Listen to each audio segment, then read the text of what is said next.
Hello everyone, welcome to the show again. I've got a good one for you today. As always, my name is Ivan Pereira and this is the little bit of the internet where I talk about news, culture and other things that matter to me. Start today's show in space. Why? Because space is awesome. If you remember, a couple of months ago, there was this footage of the International Space Station orbiting the planet at night, and if you haven't seen them, check them out. The images are absolutely amazing. Now they're going to take it a step further. A Canadian company is having two high-definition cameras installed in the underbelly of the International Space Station. They aim to revolutionize the way we see our planet and ourselves. Expectations are that people everywhere with an internet connection are able to see the very first live streaming video broadcast from space. The crisp images will allow users to see everything from storm systems to sunrises to big crowds. Personally, I can't wait to see the first mosh pit or the first wall of death from space. That's gonna be so cool. You'll be able to see the sunrise in one country and the sunset in another country. You'll also be able to see time lapses of your favorite places. Now, it won't exactly be in real time. It might take from 45 minutes to up to 2 hours since the image is taken until you can actually see it on your device. Much of the visual content will be freely accessible to everyone. Some of the more specialized imagery is going to be sold to corporations and countries to control pipelines, forests, and to keep an eye on pests. Also have a very interactive service, also for free. You can tell them a specific location or where you live, and they will email you saying when the International Space Station will be going over that target location.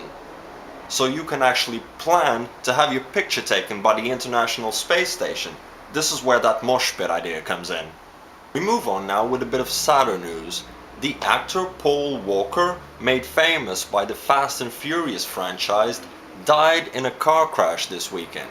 He was aged 40 years old and he was on his way back from a charity event in Santa Clarita, California, when him and his friend jumped on their Porsche to go back home.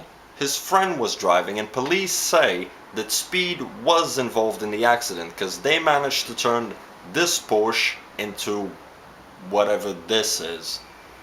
I'll talk a little bit about creative revolution, because everybody likes a good old-fashioned revolution, but they're kind of losing creativity.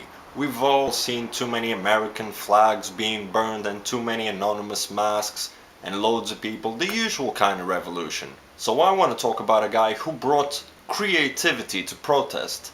This is Russian painter, give me a second, Pyotr Pavlinsky, him, and he was hospitalized because he nailed his balls to the ground in Red Square in Moscow. Yes, he got butt naked, went to Red Square, got a hammer and nailed his balls to the ground.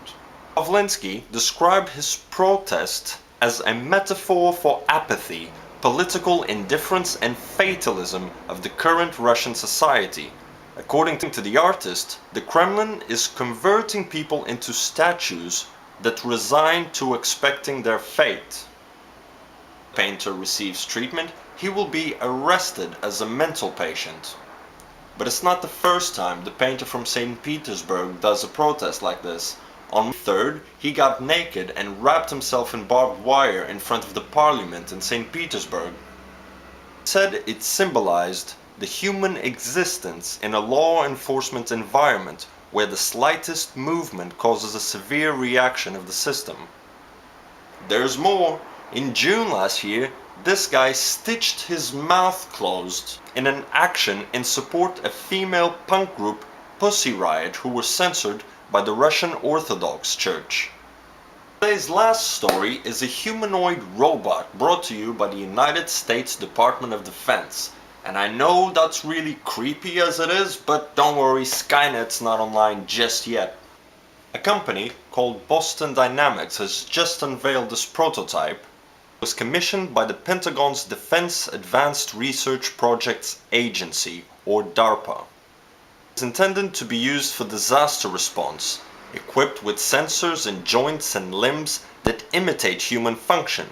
It's designed to work just like human drive vehicles use tools, walk through rain, and it will test unstable environments before we do. And it also does a lot of stuff that we can't do, like busting through walls and walking through radioactive areas. And if you're wondering if it's just gonna go rogue and start looking for Sarah Connor, it really can't, because it's gonna function mostly as a drone. Times it will be piloted by a human, so I guess it can only be as imperfect as we are. Which brings me to the question of the week. What do you think about these bionic robots? Safe being rescued by one of these things if you were in a fire or trapped in a mountain? Do you think this will just be cheap labor and it will replace our paramedics and firefighters, our pioneers and our adventurers? Or will it be ultimately just used for warfare? What you think? Leave your ideas in the comment section down below. While you're there, hit the like button, maybe subscribe.